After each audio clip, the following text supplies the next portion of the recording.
but we had even been earlier blocked from accessing Kitgum and accessing Sironko and Bujiri. We were not able to go there. I am persuaded, although, that Mr. Museveni was blocking us from seeing these people because he knows the kind of mess that he has created in these places. So he cannot stand us going there to tell them the truth. I am persuaded that he knows that when we go there, we will just show them the mess, which I'm sure they've been seeing for a long time. You notice Museveni stopped me from carrying on our my nationwide music shows because he knew that through music we were showing people the obvious, we were opening people's eyes. And indeed, he stopped me and the team from going around the country to carry on our consultations because he knew he does not want us to communicate, because the more we interact is the more people's eyes get opened. But too bad for him, the people are already fully alert. They understand what's going on in their country. So I salute all efforts, all friends in the struggle that have played their part to ensure that our people are fully awake, because we all see that people are fully awake. Our fellow citizens, while President Museveni and his surrogates are going around holding rallies, holding processions, they are beating us, torturing us, killing people, and throwing us in prisons for doing the same. He knows that even when he was encouraged to postpone the election, he was looking at this COVID-19 pandemic as an opportunity to rig the election, to play his usual game. But again, he realized that not even the pandemic can stop the people from coming out, and that's exactly what happened. Now, having seen that he has no other option, he resorted to his usual brute force, unleashing terror to the innocent citizens. And that's exactly what was happening. He arrested me and many other comrades and dropped us in Narufenya. Why? Because he had no other options. Museveni did not want us to speak to the people of Luuka, because he knew we were going to tell them that more than 79% of the people of Luuka live on Tadoba, Butadoba, or Paraffin. More than 79% of the people of Luuka, with the great resorts that is in Busoga. He knew that we were going to tell them that more than 87% of the people of Luuka rely on firewood for survival. He knew that I was going to tell the people of Luuka that only a quarter, 25% of the people of Luuka have permanent houses. A quarter of the population.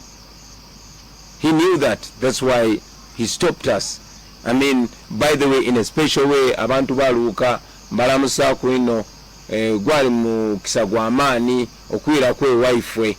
Lwaki Luuka ndetayo wifwe? Nze baba wange nga tanafwa yankoba nti omu ku badada bange mu di 18 something yaliwe Luuka, era bamuziika Luuka, bali bamweta Bwago. Era ndikwida kufunayo olunaku lulala nje Luuka eyo kumalanga wiiki ndala nonye ku relative bange ab'omu Luuka, nkidi nti abalala bakaliyo aya abandi basenguka era bajayiganga, era ndidi nti abakaire b'omwiganga baidi omukaire bali beta Bwagu Sekayi, yali mudingwino awo mwiganga yafa mu myaka ja 1950s baba weyankoba, oyo mukairo we dada wange, baba oyatola ku eriina lya Sekayi nali wa mutabani wange beta Solomon Kampala Sekayi, eriina lyali lya dada wange, bali bamweta Bwagu Sekayi, yali mudingu weiganga.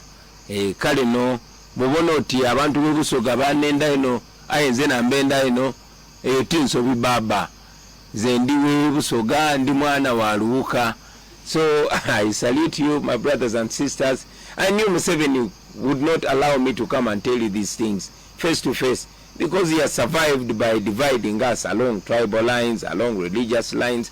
But now he sees a generation that's so connected, as if this connection was made in heaven. So he's so scared about us coming together. Museveni did not want me to step in Buyende, because I would have told the people in Buyende that despite paying a lot of taxes, over 70% of them have no access to drinking water. I would have told them that. I would have told them that over 90% of the people in Buyende aged above 15 years, they only have senior 4 as a maximum level of education. He didn't want me to tell them that. He didn't want me to say that over 4,900 households in Buyende lack toilets, and over 93% don't live in decent houses. He's scared of that. He does not want me to tell our people that they are actually slaves in their own country. These statistics I'm giving you are from, a government agency, UBOS. So Museveni is scared of that. Museveni knows that we can break it down for our people so that they really know how much he has robbed our country, how much he has impoverished our people, how much, how serious an urgency it is for us to get him out of power, to rid ourselves of, of a looter. He did not want that. However, we are able at least to share this now. He didn't want me to come to Kamuli because he did not want me to remind our people there of the persistent lies that he has been telling them, promising one thing after another. He didn't want that. He didn't want me to remind the people of Kamuli about the sick healthcare system. He didn't want me to remind the people of Busoga of how much he has killed their education. I told a few people that I met in Busoga that my dream as an artist was to go to Namasagari College. When I was still a school-going boy, Namasagari College was a dream of every artistically talented young man or woman. But look what happened. Busoga College Mwiri. We all wanted to go to Busoga College Mwiri.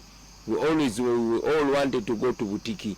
We all wanted to go to schools like Wanyange Girls. But now, they are more or less gone. So Museveni did not want us to remind our people that way. And that's why he blocked us. The same can be said of districts where Museveni have been blocking us from reaching. During the past weeks, of course, we had the opportunity to go to different districts. I went to Karamoja, and the sight of poverty you see in Karamoja, a naturally endowed area, it is very sad. I met some people, some young children, evidently malnourished, as if we are, parading them for the journalists to come and take pictures. But the sad irony was that besides these malnourished children, there were still hungry-looking young men holding brand new AK-47s, being used to keep their people in poverty. That is the reality in Uganda. Hungry mothers, hungry fathers, miserable people. This and more is what was happening in places we go to. Hungry and mean-looking soldiers holding brand new weapons. But on their side, miserable children with no future to speak of, But it reminded me that that is how Museveni sees us. He sees us as his slaves.